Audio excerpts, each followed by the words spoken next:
je fais mes études en film et en animation. Je suis Danielle, j'étudie la science à l'Université de Melbourne. Pour moi, le français est une diplôme. Moi, c'est Mathilda. J'étudie le français, l'espagnol et l'histoire de l'art. Je m'appelle Courtney, je fais mes études de géologie et aussi j'ai décidé d'étudier le français, donc je fais un diplôme.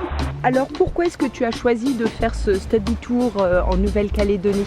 Parce que la Nouvelle-Calédonie m'a toujours intéressée comme pays. J'en savais pas grand-chose, mais je savais qu'il y avait une histoire un peu unique au niveau de la colonisation, les différents enjeux politiques et sociaux par rapport aux différents groupes qui vivent ici. Premièrement, j'ai voulu vraiment améliorer mon français et ma capacité de parler avec les gens et ma liste de vocabulaire. Et alors, quels ont été pour toi les points forts du voyage? Pour moi, c'était les tribus à Yengen parce que c'était là où on pouvait voir vraiment comment c'était d'habiter en tribu, parce que quand on était dans le sud, c'était une représentation plutôt touristique et là on rencontrait tous les gens, on parlait à Charline et à Félix et tout ça et c'était vraiment sympa. Et aussi c'était fort pour moi d'entendre tout ce qui est arrivé là-bas, de point de vue des Kanaks et c'était bien. C'était vraiment se faire reconnaître avec les autres gens, en particulier ceux qui ont tribu. Ils sont tout prêts de partager toutes les connaissances et les cultures et ils sont trop sympas.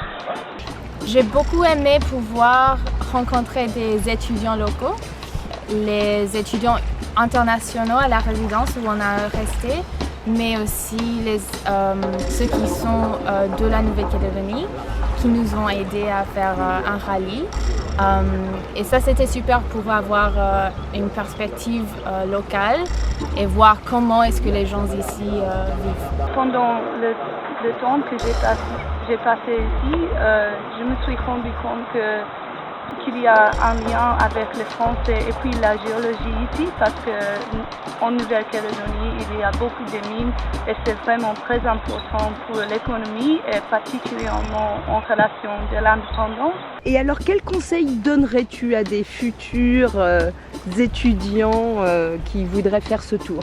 Faire des recherches, avoir des questions prêtes pour demander à n'importe quelle personne, parce qu'ils sont tout prêts pour parler avec vous. Très bien.